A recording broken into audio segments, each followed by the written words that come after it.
আসসালামু আলাইকুম। আমাদের প্রত্যেকের ভেতরেই এমন কিছু গল্প থাকে যা কাউকে বলা হয়নি। আপনাদের সেই না বলা কথাগুলো সবার মাঝে পৌঁছে দিতেই আমাদের এই আয়োজন প্রজেক্ট আমার গল্প।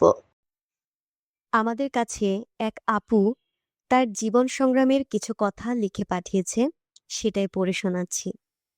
আসসালামু আলাইকুম। আমার বাসা সিলেটে। নাম প্রকাশ করতে চাচ্ছি না। ধরুন আমার নাম শ্রাবণী। আমি খুব সাধারণ একজন মানুষ। সুন্দর করে লিখতে পারি না। তাও লিখতে ইচ্ছা হচ্ছে আমার জীবনের পথ চলার গল্প।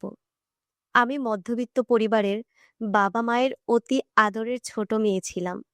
আমার পুরো পৃথিবীটা ছিল পরিবার আর কাজিনদের ঘিরে। বাইরের বন্ধু বলতে তেমন কেউ ছিল না। পরিবারের মানুষগুলোই ছিল আমার সব।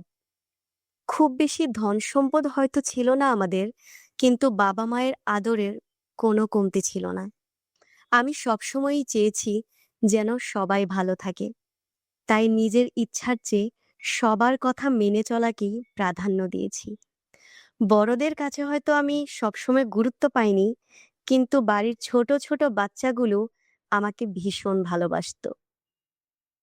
লেখাপড়া শেষ করে যখন চাকরি শুরু করলাম, বিয়ের কোনো ইচ্ছাই আমার ছিল না। কিন্তু পরিবারের চাপে পড়ে অমতেই বিয়েটা করতে হলো। বিয়ের ২ বছর পর আমাদের কোলে একটি সন্তান আসে। ওকে নিয়ে জীবনটা বেশ সুখেই কাটছিল। কিন্তু কে জানতো বিধাতা অন্য কিছু লিখে রেখেছেন। বিয়ের মাত্র ২.৫ বছরের মাথায় আমার স্বামী মারা যান। হঠাৎ করেই যেন অথৈ সাগরে পড়ে গেলাম। একা হাতে ছোট বাচ্চাটাকে নিয়ে কিভাবে বাঁচবো সে চিন্তায় দিশেহারা হয়ে পড়ছিলাম। সেই কঠিন সময়ে আমার স্বামীর বন্ধুরা খুব নিষ্ঠার সাথে পাশে দাঁড়িয়েছিল। তাদের সহযোগিতায় আমি আবার চাকরিতে ফিরি। কিন্তু শোকের শেষ এখানেই ছিল না। চাকরিতে ফেরার ১ বছরের মাথায় আমার বাবাও আমাকে ছেড়ে চলে যান। বাবা মারা যাওয়ার পর পরিবার থেকে আমাকে আবার বিয়ে দেওয়ার জন্য খুব চাপ দিচ্ছিল। কিন্তু আমি আর রাজি হইনি। এর মাঝে একজনের প্রতি আমার ভালো লাগা তৈরি হয়েছিল। ভেবেছিলাম হয়তো নতুন করে বাঁচা যাবে।